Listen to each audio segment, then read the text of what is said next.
Hello, अस्सलाम वालेकुम। वक्त कम, मुकाबला सख्त। बहुत सारी न्यूज़ है इस हफ्ते, पर वक्त हमारे पास कम है। कोर्स कराची में रहते हुए कभी बिजली आती है, कभी बिजली जाती है। पर जहाँ कभी ना बिजली जाती है, ना रौनक जाती है, ना खुशी जाती है, वो है चांद जैसा उजैर यूनुस का चेहरा। कैसे हैं उजैर यूनुस? सर बिल्कुल ठीक। अल्लाह का करम है, बिरयानी गरम है। आज तो बिरयानी की भी थोड़ी बात करेंगे थोड़ी देर बाद, but all good here. We should stop doing these slightly fun intros, because news जो होती है ना, वो कभी हमारी वो खुश पिवट जो मूड। है मुश्किल हो जाता है। हाँ, या बहुत मुश्किल हो जाता है। Again sad news coming from Balochistan, Zhob और लोड़ालाई से।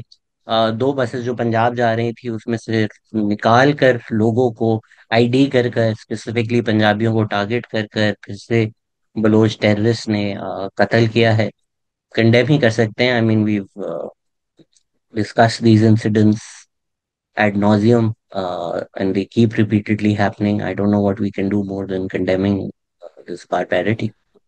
आई थिंक वी कंडेम इट। और उसके साथ साथ जो है जो इंसर्जेंसी है वो obviously has been there for a number of months. हम उस पर बार बार बात भी करते रहे हैं। जाफर एक्सप्रेस का अटैक हो या ऐसे कोई वाकयात हों जो बड़े हों तो वो हेडलाइन बनाते हैं, but this is a routine daily occurrence इस वक्त। आई थिंक मैं इस हफ्ते पढ़ रहा था रिपोर्ट के कोई 80 के करीब बलूचिस्तान लिबरेशन आर्मी खुद क्लेम कर रही है, या Balochistan liberation front, I forget the acronym कि किसका क्लेम था। बट उन्होंने 80 के करीब जो हैं वो अटैक्स क्लेम किए हैं पिछले कुछ दिनों हफ्तों के अंदर।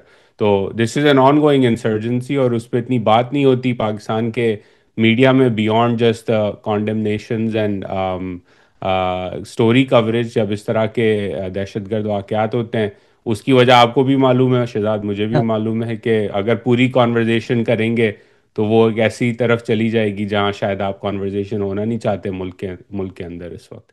या थोड़ा नुकसान उसका मुझे लगता है ये है कि क्योंकि सिर्फ एक तरफ की कॉन्वर्सेशन होती है, और इस तरह के जो वाक़े होते हैं उनकी बारबैरिटी, उनका ब्रूटैलिटी, ना कोई अंडरमाइन कर सकता है, ना कोई मिनिमाइज कर सकता है। आप सबने वो वीडियो देखी होगी, नहीं तो मैं चला देता हूँ। एक साहब जिनके वालिद का इंतकाल हो गया था, फिर उनके भाई फौतगी पे आ रहे थे, वो उसमें they went missing and he feared their deaths as well.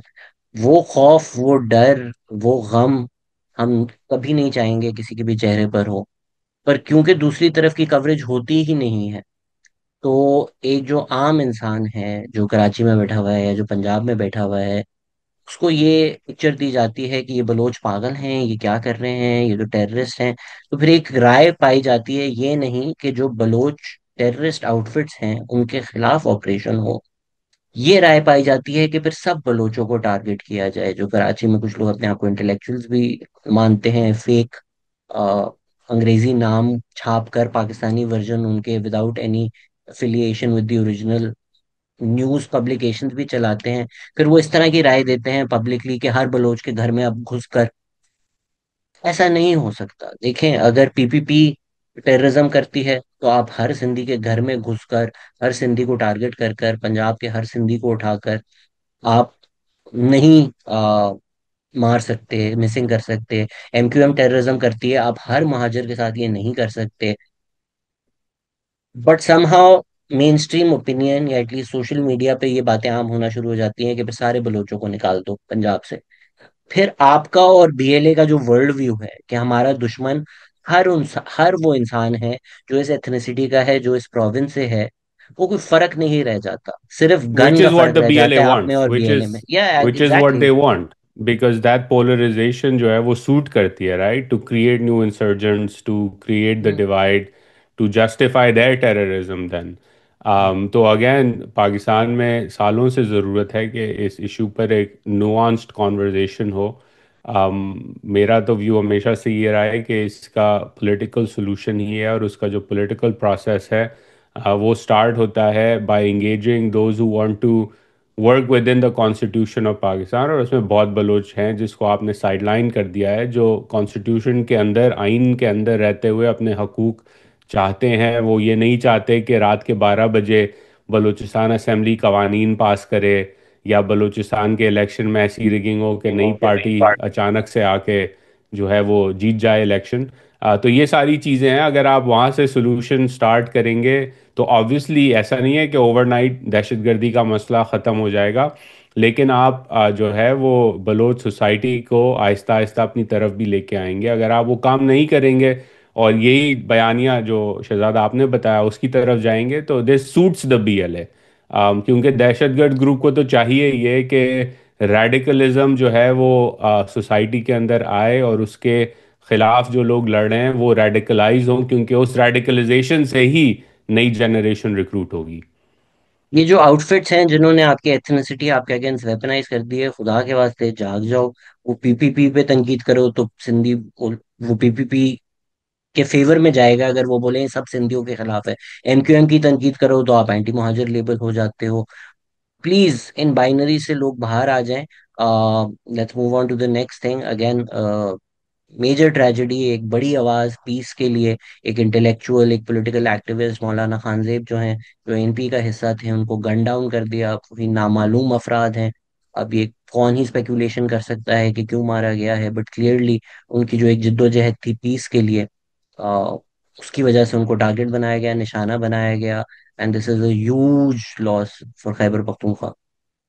It's a major loss. और मुझे इस तरह की टारगेट असैसिनेशंस से जो है वो 2007-8 के ज़माना याद आ जाते हैं, क्योंकि उस वक्त तालिबान की दहशतगर्दों की यही स्ट्रेटजी थी कि पॉलिटिकल लोग जिनकी रिस्पेक्ट हो माशरे में, जिनका असर रसूख हो, जो अमन की बात करते हैं और जो रेडिकलाइजेशन से लोगों को दूर रखने का काम कर रहे थे, उन्हें मारा गया था पहले, ताकि खला बने माशरे के अंदर, उस खला को फिर पूरा किया जाए, और फिर आगे बढ़ा जाए। तो यही काम अब जो है एक तरह से होता हुआ नज़र आ रहा है। काफ़ी टाइम से तालिबान ने खैबर पख्तूनख्वा में पहले तो APS से ये सीखा कि सिविलियंस को डायरेक्टली अटैक करना जो है वो बेवकूफ़ी है, उससे मुआशरा यूनाइट हो जाता है, तो वो ना करें, सिक्योरिटी फोर्सेस को अटैक करते रहें। यही काम उन्होंने अफ़गानिस्तान में शुरू किया था अमेरिका के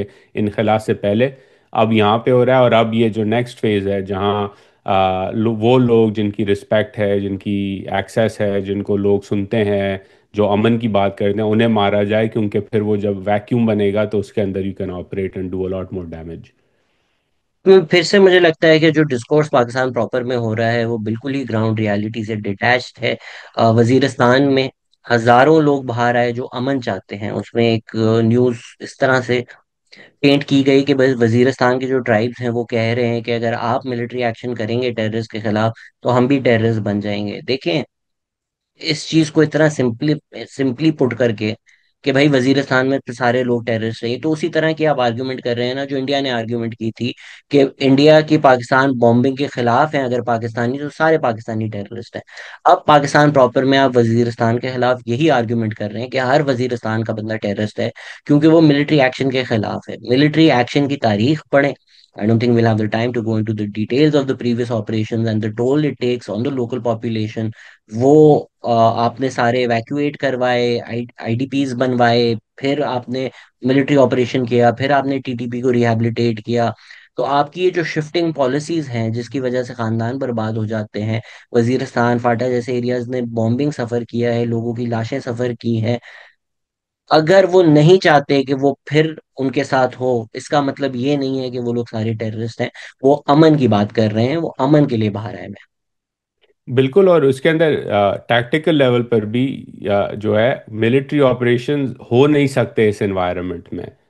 even if you have the wherewithal, और अगर आप कह रहे हैं कि हमने करना है, क्यों नहीं हो सकते? दो बड़ी वजूहत हैं।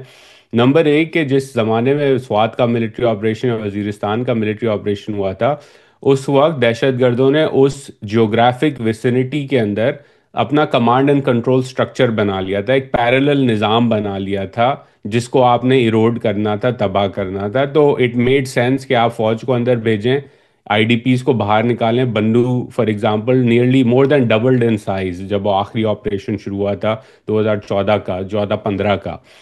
अब मसला ये है कि दहशतगर्दों ने भी सीखा है ना, उससे हर कोई सीखता है पिछली एक्सपीरियंसेस से। तो एज सच आपके पास कोई ऐसा कमांड एंड कंट्रोल सिस्टम मौजूद नहीं है वजीरिस्तान के अंदर या पुराने फाटा के रीजन्स के अंदर जिसको आपने तबाह करना है, नंबर एक। नंबर दो, जिस ज़माने में आपने ये बड़े मिलिट्री ऑपरेशंस किए थे, फॉर एग्जांपल वजीरिस्तान का, तो आपको मालूम था कि दहशतगर्द जो हैं वो बॉर्डर के उस पार यानी कि अफ़गानिस्तान जाके पनाह ले सकते हैं। तो अगर लोग इसमें डिटेल में जाना चाहते हैं तो इस पे बड़े डिटेल मैगजीन्स, आर्टिकल्स, किताबें मौजूद हैं कि अमरीकी फोर्सेस ने बॉर्डर के उस पार से भी एक ऑपरेशन उसी ज़माने में किया था, जो to do a pincer move essentially on the terrorist. तो पाकिस्तान अमेरिका की कोऑपरेशन उस ऑपरेशन में बहुत ज़्यादा थी।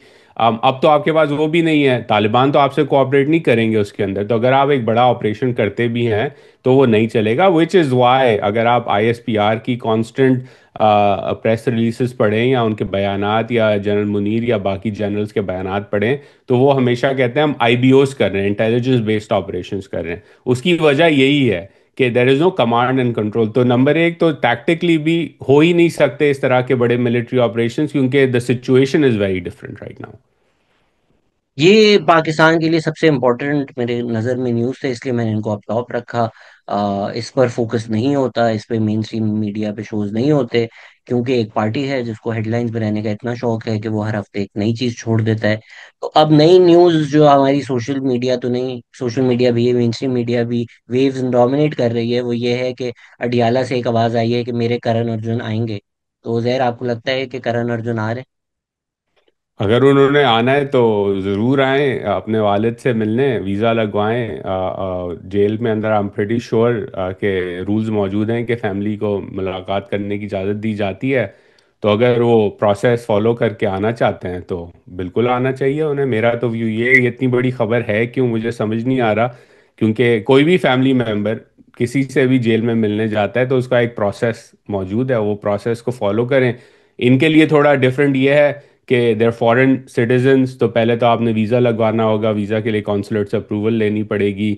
अगर आप विजिटर वीज़ा पे जाते हैं, मुझे नहीं मालूम कि विजिटर वीज़ा पे अगर वो आए, फॉर एग्जांपल जहाँ तक मेरा एक्सपीरियंस है, अगर आप विजिटर वीज़ा पे पाकिस्तान आते हैं तो even technically under the visitor visa आप जो है वो मीडिया को इंटरव्यूज़ नहीं दे सकते, फॉर एग्जांपल, क्योंकि आप your coming it's a tourist visa, right. तो उसकी बड़ी स्ट्रिक्ट डिलीनिएशन होती है। मुझे ये इस बात का इसलिए मालूम है क्योंकि अगर अमेरिका से डीसी से लोग पाकिस्तान जाते हैं, तो अगर वो एकेडमिक्स हों, स्कॉलर्स हों, जिन्होंने इंटरेक्ट करना है पाकिस्तानी मीडिया से, यूनिवर्सिटीज़ में एक्सेट्रा, वो कभी टूरिस्ट वीज़ा पे नहीं जा सकते, क्योंकि वायलेशन है अगर वो ये काम करते हैं टूरिस्ट वीज़ा पर।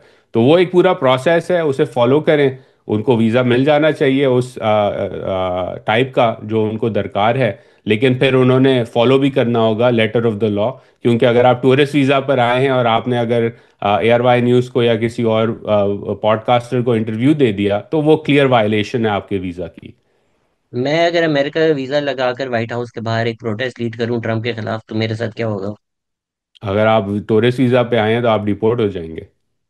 तो ये ए 99% चांस है कि वो नहीं आएंगे। ये सिर्फ न्यूज छोड़ी गई है कि अच्छा यार, आप और मैं भी डिस्कस कर रहे हैं, इस तरह वो चीजें न्यूज में रहती हैं। बाकी चीजें इग्नोर हो जाती हैं, फोकस सारा इमरान खान की तरफ जाता है। पर अगर आ भी गए और फिर उन्होंने बोला कि हम प्रोटेस्ट करेंगे और उसके बाद डिपोर्ट हो गए, तो फिर ये और बड़ी न्यूज बन जाएगी कि देखिए उनको डिपोर्ट कर दिया, उनका फ्रीडम। जबकि उनका फ्रीडम नहीं है, मिलना है आए मिले, बिल्कुल शौक से मिले। इसमें एक मेरी ट्वीट भी बहुत ज्यादा मिस इंटरप्रेट हो रही है, जो मैंने कहा था कि people who have been ranting against dynastic politics for decades are now creaming themselves over the prospect of dynastic politics। तो जो लोग कह रहे हैं कि ये लोग अपने बाप को छुड़वाने आ रहे हैं, ये कोई पॉलिटिकल ओहदे के लिए नहीं आ रहे हैं, तो प्लीज बेनजीर भुट्टो की तारीख देखें। तो आपको तारीख से नावाकुफ रखा गया है। उनके बाप के साथ क्या हुआ था, मरियम नवाज किस तरह पॉलिटिक्स में आई हैं, उनके बाप के साथ क्या हुआ था, वो आपको बुरे लगते हैं क्योंकि वो पार्टीज आपको नहीं पसंद। आई एम नॉट सेइंग कि कासिम मुसलमान को नहीं आना चाहिए। इनफैक्ट मुझे तो इस बात का ताज्जुब है कि उनका बाप 2 साल से जेल में है और उन्होंने लंदन में नहीं प्रोटेस्ट की, पाकिस्तान में आकर करने की, तो क्या बात। So no issues with them coming, I also personally have no issues with them participating in protest. लेकिन hopefully PTI people now understand कि पाकिस्तान में क्यों डायनेस्टिक पॉलिटिक्स हैं। बिल्कुल। और अमेरिका की आपने बात की तो उसमें मैं फॉर ऑडियंस ये भी बता दूं कि अमेरिका में सिर्फ प्रोटेस्ट की बात नहीं है। अगर आप शहजाद अमेरिका आते हैं और आप अमेरिका में या कोई और इवन सिटीजन अमेरिका का जो है वो अगर काम कर रहा है अमेरिका के अंदर, तो there is a very strict law जो फॉरेन एजेंट्स रजिस्ट्रेशन एक्ट उससे कहते हैं, फारा। उसके अंदर to advocate hmm. American government on behalf of a foreign actor, that foreign actor can be a corporation, an individual, a political party, a government, इसकी बड़ी broad definition है। To advocate on their behalf without registering as a foreign agent is illegal. You can go to jail for that. So for example, अगर आप अमरीकी शहरी हैं और आप एक इवन ऑपेड लिखते हैं बड़े अखबार, किसी भी अखबार के अंदर, बड़ा तो छोड़ें, कि अमेरिका की पॉलिसी एक्स वाई जी होनी चाहिए इस गवर्नमेंट के लिए या इस पार्टी के लिए या इस शख्स के लिए जो कि फॉरेनर है, और आपने अगर नहीं लिखा हुआ, आपने आपको रजिस्टर नहीं कराया हुआ as a foreign agent, so because you are advocating on behalf of a foreign actor, you are technically in violation of that law. तो ये बड़ा स्ट्रिक्ट अमेरिका में जो है वो सिर्फ ये नहीं कि टूरिस्ट वीज़ा पे आपने प्रोटेस्ट कर लिया, बल्कि आप अगर आके यहाँ एडवोकेट भी करते हैं पॉलिसी चेंज अमेरिकी हुकूमत मीडिया के अंदर एक्सेट्रा, और आप रजिस्टर्ड नहीं हैं और आप किसी बाहर के एक्टर के लिए कर रहे हैं, तो आप जेल जा सकते हैं उस काम पर। आई नो वक्त कम है, आपको भी जाना है, न्यूज़ रैप अप करते हैं। हुमैरा असगर मर्डर केस, कई लोगों ने मुझे बोला कि आपने इस पे वीडियो नहीं बनाई। पर्सनली मुझे लगता है कि जो मीडिया सर्कस उसके अराउंड बन गया है, इट्स ए ट्रेजिडी। पर जो मीडिया सर्कस बन गया है, रमजान चीबा साहब बहुत अच्छा काम करते हैं, अगेन 90% बहुत अच्छा काम करते होंगे, लेकिन ये जो इनका एक रिसेंट मीडिया और अटेंशन के लिए reels, it's disappointing to see the way he's acting, के और it's disappointing to see the way our media is acting। सना यूसुफ के मर्डर के टाइम भी ये था कि गली के बच्चों में जाके माइक दे दिया। इधर भी ये है, मैं एम्बुलेंस ड्राइवर था, मैंने बॉडी उठाई, मैं पड़ोसी था, why do we need this यार, why do we need so much content around this? It's a tragedy and it's tragic। media circus is unnecessary। It is a media circus, और मैंने इतना क्लोजली उसे follow नहीं किया, but जो एक article की हेडलाइन मेरी आंखों से गुजरी, I mean I was like कि ये एडिटर जिसने इसको अप्रूव किया या इस हेडलाइन को, it's sickening to write a headline the way it was written, and just I express don't know, it Tribune की थी शोज। ना? एक्सप्रेस ट्रिब्यून की थी। The और rotting smell is in stench the will stay society। With us forever, ऐसा Yeah, कोई yeah, headline था। yeah.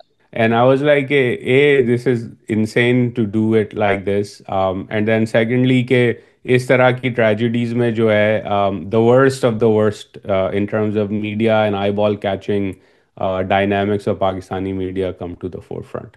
इसमें बहुत ज्यादा कंफ्यूजन है, फेक न्यूज है, ऑलमोस्ट हर चीज ये है। बिकॉज इनिशियली जो खबर आई थी वो यही थी कि फैमिली ने बॉडी रिसीव करने से मना कर दिया है।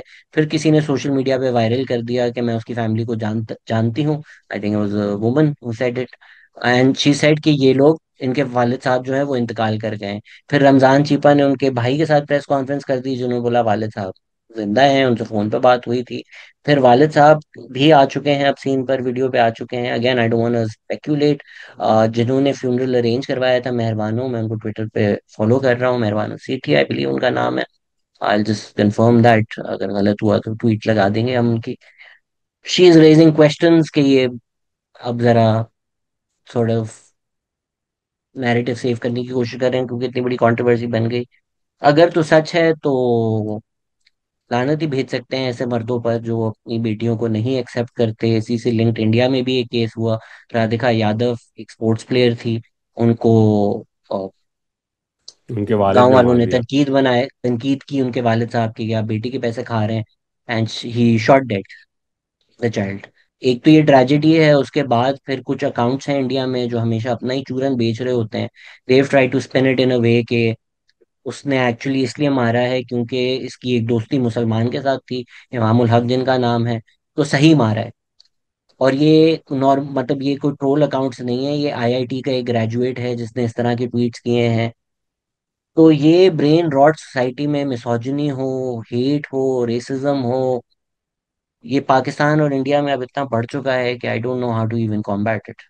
और इसका जो इस केस का I mean specially like generally जो अगर आप डीप डाउन जाएं तो ऑनर, जो मर्दों का जो डीप सीटेड ऑनर है ना पाकिस्तानी और इंडियन सोसाइटी के अंदर, वो जो है दांव पे लग जाता है। तो इस स्टोरी के अंदर भी जो एक कोट है जो कि station house inspector Vinod Kumar ने इंडियन मीडिया को दिया, वो मैं पढ़ देता हूँ। It sums up it beautifully कि ऑनर का इशू था कि he Deepak had been upset for a while as he was being taunted by locals over his daughter's income.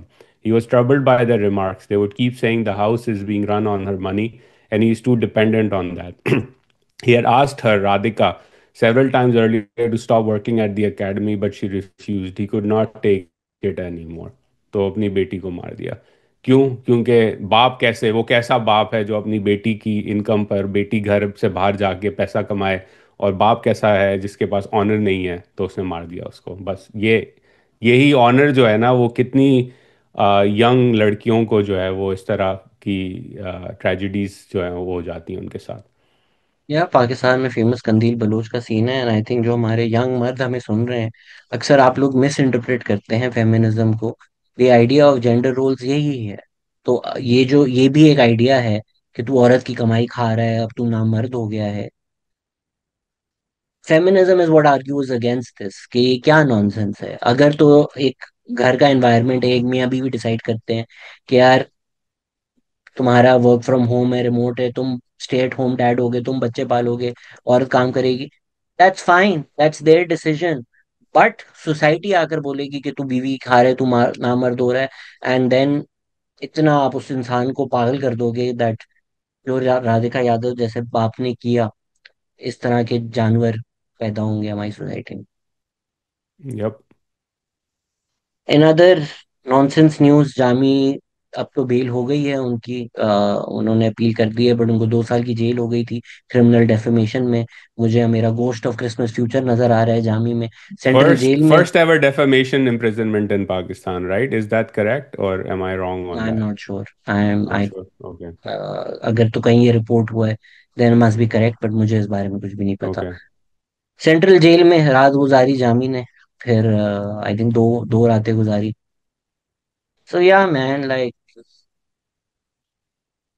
और ये लंबा चला है केस, अभी अब अपील में चलेगा। We wish him the best. Again मेरा तो व्यू हमेशा से रहा है कि फ्री एक्सप्रेशन की तरफ बायस होना चाहिए किसी भी महजब मुआशरे का। और उसकी जो लाइन है, at least at a personal opinion in my my world view, is के फ्री एक्सप्रेशन की जो बॉर्डर है वो वहाँ शुरू ख़त्म हो जाता है जहाँ आप किसी की ज़िंदगी को हार्म की तरफ अपनी स्पीच से लेके जा रहे हों। सो without demanding or without risking physical harm on somebody, आपके पास फ्री स्पीच का राइट होना चाहिए। पाकिस्तान में तो कवानीन ही वैसे ही टाइट हैं इतने फ्री स्पीच के ऊपर, तो वो एक अलग मौजू है। लेकिन फिर सोसाइटी के टैबूज और उसके अपने रिस्क जो हैं, वो एक अलग कहानी है। बट अगेन महजब माशरे के अंदर टॉलरेंस थोड़ी ज़्यादा होनी चाहिए, बिलखुसूस स्टेट की, जो कि इस तरह डेफामेशन के बड़े केसेस हैं पाकिस्तान में जो लेजिटिमेटली आप ट्राई कर सकते हैं। मैंने इस केस के बारे में थोड़ा सा पढ़ा, मुझे तो हैरानी हुई कि ये कोर्ट तक गया कैसे। आगे की बात तो छोड़ें। इसी में स्टेट की ये साइलेंसिंग में 27 यूट्यूबर्स को एक सब इंस्पेक्टर ने मैजिस्ट्रेट से जजमेंट ले लिया था कि इनके चैनल ब्लॉक कर दिया जाए। मतियुल्लाह जान सत्तूर ने इसके खिलाफ पिटिशन दी। अब उस पे जजमेंट आ गया है कि learned counsel for petitioner contends that no notice was position. issued to petitioner, that petitioner was condemned unheard, that Article 10A of the Constitution of Islamic Republic of Pakistan has been violated and due process has not been provided to petitioner।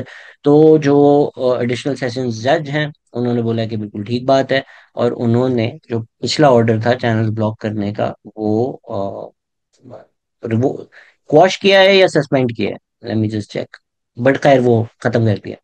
वो ख़त्म कर दिया। And again वही पुरानी लड़ाई जो चल रही है, जिसकी वजह से एक्स बैन हुआ था। यूट्यूबर्स को आप कभी ब्लॉक करवा देते हैं, कभी इंटरनेट थ्रॉटल कर देते हैं, कभी उनको मार सस्पेंड पड़वा किया देते हैं, सस्पेंड किया है, कभी उनके खिलाफ कैंपेन्स, कैरेक्टर है। असैसिनेशन कैंपेन्स चला देते हैं।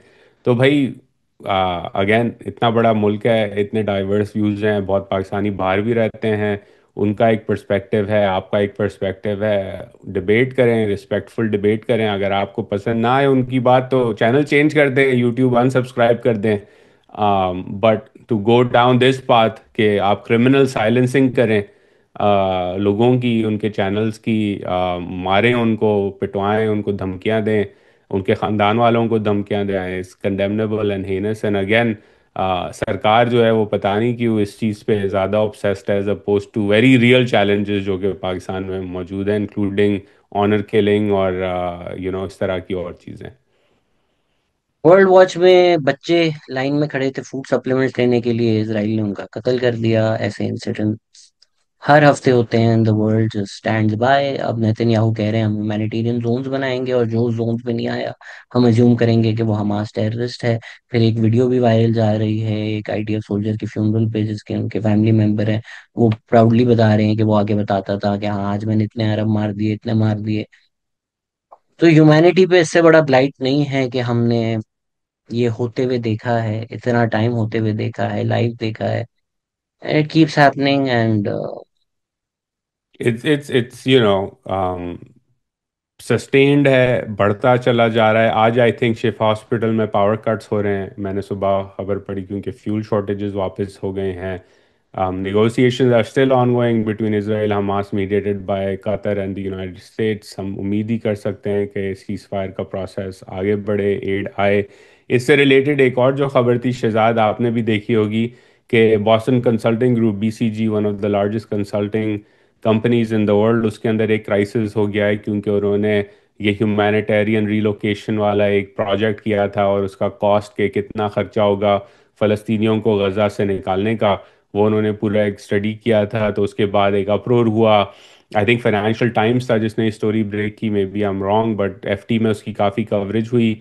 People involve in that project have been let go off. World food programme और कई organisation like save the children are reconsidering the relationship with BCG over this project. और BCG कह रही है कि जी ये ओवरसाइट थी।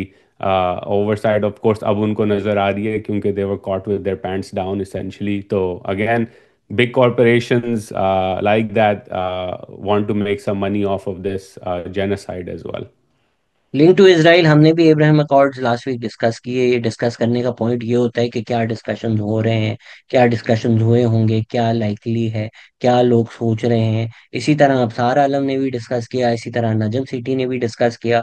लेकिन उनकी क्लिप्स आउट ऑफ कॉन्टेक्स्ट लेकर सिर्फ उनको टारगेट करने के लिए वायरल कर दी गई कि देखो ये दोनों बोल रहे हैं कि इसराइल को तस्लीम कर दे। प्लीज इस पॉलिटिकल पॉइंट स्कोरिंग से बाहर आ जाएं। आई नो टाइम कम है तो मैं जरा स्पीड रन कर रहा हूँ। अपने बुरा भला हम कहते हैं, बट उजैर का जो अपना मुल्क है, उसके व्हाइट हाउस ने ट्रम्प को सुपरमैन बनाकर तस्वीर पोस्ट कर दी। मतलब ये तो हमने भी नहीं किया यार, ये तो गवर्नमेंट ऑफ पाकिस्तान भी नहीं कर सकती। उजैर ये क्या मिकी माउस वर्ल्ड में हम रह रहे हैं। सर व्हाइट हाउस जो है आजकल आगे, बहुत आगे चल रहा है इन टर्म्स ऑफ प्रोपागेंडा और image building of Donald Trump. मुझे तो खौफ इस बात का है कि कहीं क्रिसमस के टाइम पे वो उसे जीसस बना के ना पेश कर दें। वैसे काफ़ी लोग जो हैं वो इवेंजेलिकल रिपब्लिकन समझते हैं कि Donald Trump is the second coming of the messiah और वट एवर। तो मुझे तो खौफ है कि इसकी जाने से पहले वो उसे कोई जो है वो खुदा ना खास्ता इस तरह का कोई पोस्ट ना कर दें। सुपरमैन तो फिर भी जिस तरह ये चल रहे हैं थोड़ा सा टॉलरेबल है आई थिंक। इंटरेस्टिंग ना कि वहाँ के पागल यहाँ के पागलों से कितने सिमिलर हैं। यहाँ भी अभी मुहर्रम चल रहा है। जो एक पार्टी है जो इसी तरह सोचती है, जो उसने बातें की हैं, मतलब शर्म भी नहीं आती। आप प्लीज करबला का वाकया देखें, इमाम हुसैन अलैहिस्सलाम की तारीख देखें। खुदा के वास्ते किसी पाकिस्तानी सियासतदान से कंपेयर करने से पहले अपने आप को थप्पड़ मारें कि यार आप क्या कर रहे हैं इसमें। अनदर absurd न्यूज के पाकिस्तान में मुहर्रम में एक अहमदी बिरयानी बांट रहे थे तो उनको अरेस्ट कर लिया गया। जाहिर बात है ये तो क्राइम है। एक अहमदी बिरयानी कैसे बांट सकता है पाकिस्तान। कानून के हिसाब से जो ऑफ कोर्स क्राइम है, absurd ही है। और क्या कह सकते हैं कि हमने आई थिंक बकरीद पे बात की थी इस बारे में कि हम्म। बकरीद पे कुर्बानी जो है वो इलीगल है। ईद मिलादुन नबी पर मिठाई बांटना क्रिमिनल है। रमजान में तरावी तो पढ़ना अब तो हम नॉन और रिलीजियस इफ्तार उस पर बांटना। भी आ गए हैं ना, तो क्या ईद पर हाँ, केक खाना इलीगल है? नहीं तो आप क्योंकि जो है मुहर्रम में बिरयानी जो है वो एक रिचुअल है, उस पे आई गेस बट ये उन्होंने तो कह कब दिया कि कल्चरल रिचुअल है ना, इसका आई रिलीजन नो से तो आई नहीं नो, अब ताल्लुक। वो एब्सर्ड ही है ना, एब्सर्डिटी अब की इंतहा ये ईद हो पर चुकी है ना। आप डॉल्मेन मॉल पे पुलिस रख दो कि अगर कोई अहमदी कुर्ता खरीद रहा है, क्योंकि कुर्ता तो आप ईद के लिए खरीदते हो, तो टोपी खरीद रहा है, तो हम्म टोपी आपने कैसे खरीदी? तो अब मुझे लगता है कि आखिरी जो उसकी इंतहा होगी वो ये कि फलाने अहमदी ने दाढ़ी उगाई हुई है, तो हम्म दाढ़ी जो है वो भी लीगल डोंट है गिव कि देम उन्हें। आइडियाज उजैर, ये तो कोई नोट कर रहा हाँ, है कि ये इसी हाँ ये तो तरफ जा अच्छा है। रही है कहानी, मैं हाँ सरप्राइज नहीं हूंगा कि ये हो जाए अगले कुछ हाँ। महीनों के अंदर, बट इसी इंटरनेशनल तरफ जा अपसर्ड रहा है मुल्क। इंटरनेशनल अपसर्डिटी में Grok went full Hitler. Grok ने बोला मैं का हिटलर हूँ, तो मैं अच्छा, इस पे प्रूव। मैं बताऊं, पर्सनल लेवल पर जब ये पहले आने लगी ना स्टोरी, कुछ लोगों ने शेयर की, तो मुझे लगा यार ये फेक है, एक और कुछ चल रहा होगा, ये एग्जैजुरेटेड है। और फिर मैंने उसके बारे में पढ़ा, असली में हुआ है। I'm like यार मैंने मतलब मैंने ग्रॉक से ही पूछा, जब मैंने पहली दफा देखा ना, मैंने ग्रॉक को ही भेजा, मैंने कहा, तूने ये बोला है? उसने बोला मैं ग्रॉक 3 हूँ, ग्रॉक 4 ने ये बोला फोर से पूछो। सॉफ्टवेयर अपडेट हो गया उसका है। गलत तरह से। तो भाई कुछ लोग। इलॉन भाई ग्रॉक का हाँ। सॉफ्टवेयर सही अपडेट करें, उस चक्कर में जो है वो सीईओ फारिग हो गई, उन्होंने काम छोड़ दिया 2 साल बाद। लॉन्ग टाइम कमिंग होना था ये, बट या the absurdity of Elon and his X and Grok continues to surprise us to this day. इसमें कुछ लोग मेरे ख्याल से एआई को गलत समझ रहे हैं। एआई कोई ओवरलॉर्ड नहीं है, नॉलेज रिपोजिटर नहीं है। मेटा डेटा भी नहीं, real time data, world data वो देखता है। तो अगर एआई कोई रेसिस्ट बात कर रहा है, इसका मतलब ये नहीं है कि रेसिज्म सच हो जाता है। इसका मतलब ये है कि जिस डेटा पे वो फीड हुआ है उसमें इतना रेसिज्म करेक्ट। है, यानी दुनिया में इतना रेसिज्म है कि ग्रॉक को लगा यही सही बात है करने वाली। यार इसकी इसकी एग्जांपल मैं आपको दे देता हूँ बड़ी सिंपल तरीके, क्योंकि this I was explaining this to a colleague of mine कि ग्रॉक का मसला ये है कि ग्रॉक का मेन ट्रेनिंग डेटा एक्स का डेटा या हम्म ट्विटर का डेटा है, जिसपे हर तरह की चीज़ें वाहियात बोली जाती हैं, बिलखुसूस ईलॉन के टेक ओवर के बाद। Training on that is akin to एक 4-5 साल का लड़का या बच्चा या बच्ची है, उसके घर वाले जो हैं वो बड़ी गालियां देते हैं, सपोज करें बातों बातों में, तो वो स्कूल जाएगी तो शायद वो भी गाली दे दे स्कूल में, और फिर टीचर कहेगी कि नहीं गाली ना दो, लेकिन उसका ट्रेनिंग डेटा जो घर का है वो गालियों वाली जबान का हम्म। है, राइट? तो आप उसे ट्रेन करेंगे, तो when you build an AI you have to insert what are called safety guardrails. कि आप उसे कहते हैं नहीं बेटा ये वाली बात नहीं करना, हिटलर को जो है वो सपोर्ट नहीं करना है, इवन दो आपकी ट्रेनिंग डेटा में काफी लोग सपोर्ट करते हैं, तो you insert guard rails. Elon का व्यू है कि गार्ड रेल की जरूरत ही नहीं है, गार्ड रेल तो सेंसरशिप है, गार्ड रेल तो वोक लिबरल आइडियोलॉजी है, गार्ड रेल तो ये यूनिवर्सिटी के लोग कहते हैं ताकि लोग की स्पीच कंट्रोल की जाए। तो जब आप ये एटीट्यूड अपनाते हैं तो फिर ग्रॉक 4 जो है वो हिटलर बन जाता है। इसमें जब मैंने ग्रॉक की ओपिनियंस देखे, मैंने कहा मेरे पास कोई तरीका नहीं है प्रूव करने का, बट मुझे दिल से फीलिंग आ रही है कि इलॉन मस्क के पर्सनल बिलीफ पे ग्रॉक ट्रेन होता है। फिर एक ट्वीट वायरल हुई उसके अगले दिन कि ग्रॉक का जब वो डीप सर्च कर रहा था, one of the sources was Elon Musk tweets on the subject. So अगर वो प्रोग्रामिंग में आपने डाला हुआ है तो यू कैन और सी उसका इलॉन वेट मस्क। बढ़ाया हुआ है। हाँ, यू कैन सी कि इलॉन मस्क का जो वर्ल्ड व्यू है वो ग्रॉक में कहीं ना कहीं रिफ्लेक्ट हो रहा है। रैप अप करते हुए, before coming to the recommendations, Kashmir से मुझे काफ़ी लोगों ने मैसेज किया और बोला कश्मीर में हालात बहुत ख़राब हैं। एक्सप्रेस ट्रिब्यून में 2 आर्टिकल आए हुए हैं, एक है पॉवर्टी प्लेग्स रूरल सिंध, कुछ एरियाज हैं जिस तरह कश्मीर है, ठट्टा है, सजावल है, बदीन है, जैकोबाबाद है, इधर कुछ एरियाज में 80% से भी ज्यादा पॉवर्टी है। तो 2008 से कोई 17 साल हो गए हैं पीपीपी को, अगर आप 80% नहीं 50% से ज्यादा है इन एरियाज में, आप पॉवर्टी नहीं कम कर सक रहे। फिर साथ कश्मीर में क्रिमिनलिटी भी है, कच्चे के डाकू भी हैं, वो भी मसले चल रहे हैं क्रिमिनलिटी पे। अली हसन ने एक आर्टिकल लिखा है एक्सप्रेस ट्रिब्यून में। टाइम कम है तो इसलिए मैं आपको रेफर कर रहा हूँ। रजा कपड़ों ने पॉवर्टी पे एक आर्टिकल लिखा है, प्लीज जाकर पढ़ लें। But for people of Kashmir, what can we say यार, मतलब 18 साल बाद ये हालात है। या अब सिंध के अंदर हमने पिछले हफ्ते आई थिंक बात की थी, लिटरेसी रेट भी डिक्लाइन हो रहा है, तो बस ये ये है पीपीपी का तोहफा सिंध के अवाम के लिए। उजैर, आपका क्या तोहफा है पाकिस्तान के अवाम के लिए? मेरा तोहफा जो है वो ये, मेरी किताब आ रही है एंड ऑफ जुलाई, ये फ्यूचर रेडी, प्री ऑर्डर के लिए मौजूद है। शेमलेस सेल्फ प्लग, ऑर्डर करें, आई होप ये- पीपल एंजॉय इट। आपका भाई एंड परफॉर्म भी बहुत अच्छा कर रहा कौन? है, नितेश कुमार रेड्डी, फ्यूचर रेड्डी। चलें, नॉट, ये this was a good one. But yeah I am it excited, wasn't, but thank you for book आ सेइंग रही है। Kitab is coming out. I will hopefully do book talks, etc. But it's available on Liberty for pre-order. So hope people like it. एक shout out है, मेरा shout out भी है, I think positive news भी है। Wimbledon चल रहा है इस वक्त। Amanda Anisimova made it to the finals. She beat number one seeded in the semi-finals. मुझे बड़ी स्टोरी अच्छी उनकी इसलिए लगी कि a few months ago she had taken a break from professional tennis because of mental health concerns and burnout. एक view है sports athletes का कि उन्हें कमज़ोर समझा जाता है जब वो इस तरह की रीजंस दे के ब्रेक लेते हैं। और ऑब्वियसली ये क्रिटिसिज्म उन पे भी हुआ जब उन्होंने ब्रेक ली, but she is come back stronger, now has made it to the finals of a grand slam. So great story as an athlete, but also as a story जहां आपको नॉर्मलाइज किया जाता है कि ठीक है, you can take a break, you can take a step back, you can work on other things and then come back stronger. So great story of the week from my perspective. Thank you Uzair, and please everybody, हम यहाँ link कर देंगे। Go buy future ready by Uzair Younus, make it New York Times best, New York Times best seller तो आप नहीं कर डॉन सकेंगे। Times Dawn Tribune Times, and Dawn best. Dawn Times best seller बनाए। Congratulation Uzair on your first book onwards and upwards. Superman देखी by any chance आपने?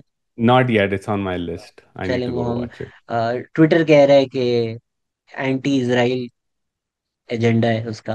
तो मैंने तो अच्छा, नहीं देखना चलें था, लेकिन जाके। अब मैं जाकर देखूंगा, अब मेरा फिर तो अब इंटरेस्ट तो बढ़ गया। देखनी पड़ेगी। अब तो देखनी पड़ेगी। तो बेन शपीरो को अगर कोई मूवी बुरी लगी है तो यानी वो मूवी अच्छी होगी। अच्छी है। टेक ओके, केयर खुदा एवरीवन, हाफिज। बाय।